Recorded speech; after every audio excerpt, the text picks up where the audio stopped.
Assalamualaikum warahmatullahi wabarakatuh. Kami dari kelompok 4, mata kuliah Ulumul Quran 2, Prodi Komunikasi dan Penyiaran Islam semester 2, Institut Ilmu Al-Quran Jakarta akan menjelaskan tentang ilmu munasabah.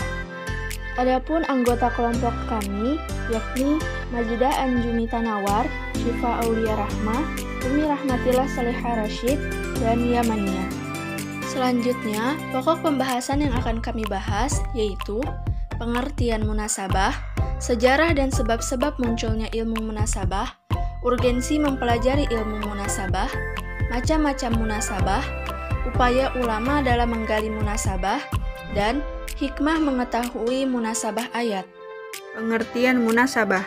Secara bahasa, munasabah berasal dari kata nasabah yunasibu munasabatan yang artinya dekat. Al-munasabatu artinya sama dengan al-qorobatu yang berarti mendekatkan, dan juga al-musyakalah atau menyesuaikan. Sementara kata al-nasibu menurut al-Zarkashi wafat 794 Hijriah sama artinya dengan al-qoribu al-muttasil, dekat dan bersambungan. Secara terminologis, sebagaimana dikatakan Mana Al-Qoton, munasabah adalah segi-segi hubungan antara satu kalimat dalam ayat, antara satu ayat dengan ayat lain dalam banyak ayat, atau antara satu surah dengan surah lain. Dari pengertian di atas, dapat disimpulkan bahwa munasabah adalah pengetahuan yang menggali hubungan ayat dengan ayat dan hubungan surah dengan surah dalam Al-Quran. Hal ini berbeda dengan ilmu asbab al-nuzul yang mengaitkan sejumlah ayat dengan konteks sejarahnya. Maka fokus perhatian ilmu munasabah bukan terletak pada kronologis historis dari bagian-bagian teks, tetapi aspek pepautan antara ayat dan surah menurut urutan teks, yaitu yang disebut dengan urutan bacaan sebagai bentuk lain dari urutan turunnya ayat. Sejarah dan sebab-sebab munculnya ilmu munasabah. Ilmu munasabah merupakan kajian yang cukup penting dalam ruang lingkup ulum Al-Quran. Karena itu, banyak ulama tafsir terdahulu yang mencurahkan segala perhatiannya pada kajian ini. Awal mula munculnya kajian tentang munasabah tidak diketahui secara pasti. Namun, berdasarkan penuturan Nasaruddin Baidan dari literatur yang ditemukan, para ahli cenderung berpendapat bahwa kajian ini dimunculkan oleh Abu Bakar Abdullah bin Muhammad al-Naisaburi di kota Baghdad, sebagaimana diakui oleh Abu al-Hasan al-Sahrabani seperti dikutip oleh Al-Ma'i.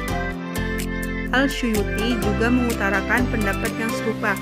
Dari pendapat tersebut dapat diambil sebuah informasi bahwa kajian tentang ilmu munasabah sudah berkembang sejak abad ke-4 Hijriah. Ini bersamaan dengan berkembangnya ilmu-ilmu keislaman yang lain, yakni pada abad 1 sampai dengan 4. Benih-benih ilmu munasabah ini sudah ada sejak zaman Nabi dari para ulama tafsir terdahulu. Pasti sudah paham bagaimana ilmu munasabah ini. Pada masa diturunkannya Al-Quran, Nabi telah memberikan isyarat adanya keserasian antara satu ayat dengan ayat yang lain dalam Al-Quran.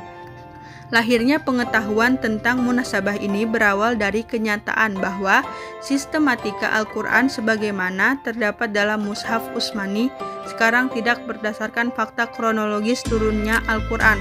Itulah sebab terjadi perbedaan pendapat di kalangan ulama-ulama salaf tentang urutan surah di dalam Al-Quran. Pendapat pertama bahwa hal itu didasarkan pada tauqifi dari Nabi SAW. Golongan kedua berpendapat bahwa hal itu didasarkan atas ijtihad para sahabat setelah mereka bersepakat dan memastikan bahwa susunan ayat-ayat adalah tauqifi. Golongan ketiga berpendapat serupa dengan golongan pertama, kecuali surah Al-Anfal dan Baroah yang dipandang bersifat ijtihadi. Urgensi mempelajari ilmu munasabah ada 4. Yang pertama, dapat mengembangkan sebagian anggapan orang bahwa tema-tema Al-Quran kehilangan relevansi antara satu bagian dan bagian yang lainnya. Yang kedua, mengetahui atau persambungan hubungan antara bagian Al-Quran, baik antara kalimat atau antar ayat maupun antar surah, sehingga lebih memperdalam pengetahuan dan pengenalan terhadap kitab Al-Quran dan memperkuat keyakinan terhadap kewahyuan dan kemugizatannya. Yang ketiga, dapat diketahui mutu dan tingkat kebalaghohan bahasa Al-Quran dan konteks kalimat-kalimatnya yang satu dengan yang lainnya, serta persesuaian ayat atau surah yang satu dari yang lain.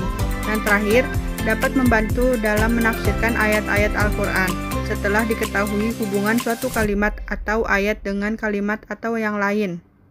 Macam-macam munasabah. Yang pertama, munasabah antara awal dan akhir. Dalam surat Al-Qasas ayat 28 yang diawali dengan penjelasan perjuangan Nabi Musa ketika berhadapan dengan kekejaman Fir'aun. Atas perintah dan pertolongan Allah, Nabi Musa alaihissalam berhasil keluar dari Mesir setelah mengalami berbagai tekanan. Di awal surat ini juga dijelaskan bahwa Nabi Musa tidak akan menolong orang kafir. Pada akhir surah, Allah menyampaikan kabar gembira kepada Nabi Muhammad yang mengalami banyak tekanan dan cobaan dari kaumnya dan janji Allah atau kemenangannya. Munasabah ini terletak dari sisi kesamaan kondisi yang dihadapi oleh Nabi Musa dan Nabi Muhammad. Dalam surah Al-Qasas ayat 28 yang berbunyi, A'udzubillahi minasyaitonirrajim, Bismillahirrahmanirrahim. Qala dzalika baini wa bainak ayyamal ajalaini qadaitu fala udwana alai wallahu ala ma naqulu wakil. Yang artinya, dia Musa berkata, itulah perjanjian antara aku dan kamu. Mana saja dari kedua waktu yang ditentukan itu aku sempurnakan, maka tidak ada tuntutan tambahan atas diriku lagi, dan Allah adalah saksi atas apa yang kita ucapkan. Yang kedua, munasabah antara satu ayat dengan ayat sebelumnya. Munasabah dengan ayat kedua sebagai penguat dan penjelas. Ihdinas siratal mustaqim, siratal ladzina an'amta 'alaihim ghairil maghdubi 'alaihim waladdallin. Tunjukilah kami jalan yang lurus, yaitu jalan orang-orang yang telah Engkau beri nikmat kepada mereka, bukan jalan mereka yang dimurkai dan bukan pula jalan mereka yang sesat. Yang kedua, munasabah dengan ayat kedua sebagai pengecualian dan pengkhususan. Dalam surat Al-Asr, wal asr innal insana lafi khusr illal ladzina amanu wa 'amilus sholihati wa tawasau bil haqqi wa tawasau bis sabr. Demi masa, sesungguhnya manusia itu benar-benar dalam kerugian, kecuali orang-orang yang beriman dan mengerjakan amal soleh dan nasihat menasehati supaya mentaati kebenaran dan nasihat menasehati supaya menetapi kesabaran. Macam-macam munasabah. Yang ketiga, ada munasabah antara kelompok ayat dengan kelompok ayat lainnya. Dalam Quran, surah Al-Baqarah ayat 1 sampai dengan ayat 20, Allah memulai penjelasannya tentang kebenaran dan fungsi Al-Quran bagi orang-orang yang bertakwa. Dalam kelompok ayat berikutnya dibicarakan tentang 3 kelompok manusia dan sifat mereka yang berbeda-beda, yaitu mukmin, kafir, dan munafik. Yang selanjutnya, yang keempat, munasabah antara akhir surah dengan awal surah sesudahnya. Contohnya awal surah Al-Hadid yang dimulai dengan tasbih Bismillahirrahmanirrahim, Sabbahalillahi ma fis samawati wal ard wa huwal azizul hakim. Yang artinya, semua yang berada di langit dan yang berada di bumi bertasbih kepada Allah, menyatakan kebesaran Allah, dan dialah yang maha perkasa lagi maha bijaksana. Ayat ini bermunasabah dengan akhir surah sebelumnya, yakni Quran surah Al-Waqi'ah ayat 74 yang memerintahkan bertasbih Bismillahirrahmanirrahim, Fasabbih bismi rabbikal azim, yang artinya, maka bertasbihlah dengan menyebut nama Rabbmu yang maha besar. Selanjutnya, upaya ulama dalam menggali munasabah. Dalam pengkajian tafsir, banyak ulama yang memberikan perhatian pada munasabah ketika menafsirkan ayat-ayat Al-Quran. Sekalipun istilah yang mereka gunakan berlainan, misalkan ta'alluq, irtibat, dan ittisal. Namun semuanya mengandung pengertian hubungan atau kaitan. Kitab tafsir sangat istimewa karena banyak menyinggung masalah munasabah antara ayat dan antar surah. Terkadang bukan hanya satu munasabah, melainkan beberapa kaitan munasabah. Adapun beberapa tokoh dan kitab munasabah, yakni Ma'mar bin Al-Muntaha, wafat 203 Hijriah, karyanya Majaz Al-Quran. Selanjutnya, Al-Fara', wafat 207 Hijriah, karyanya Ma'ani Al-Quran. Selanjutnya, Al-Jahiz, wafat 255 Hijriah, karyanya Nazm Al-Quran dan Al-Bayan wa At-Tibyan.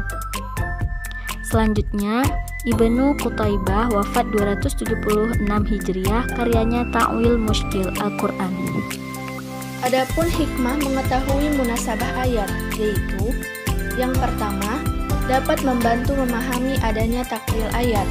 Yang kedua, dapat mengetahui makna-makna Al-Quran, i'jaznya, menetapkan penjelasan, keteraturan kalamnya, dan keindahan uslubnya.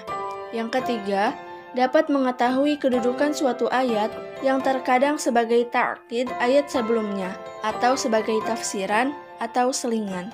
Dan yang terakhir, dapat mengetahui kondisi dan situasi yang merupakan latar belakangnya suatu peristiwa.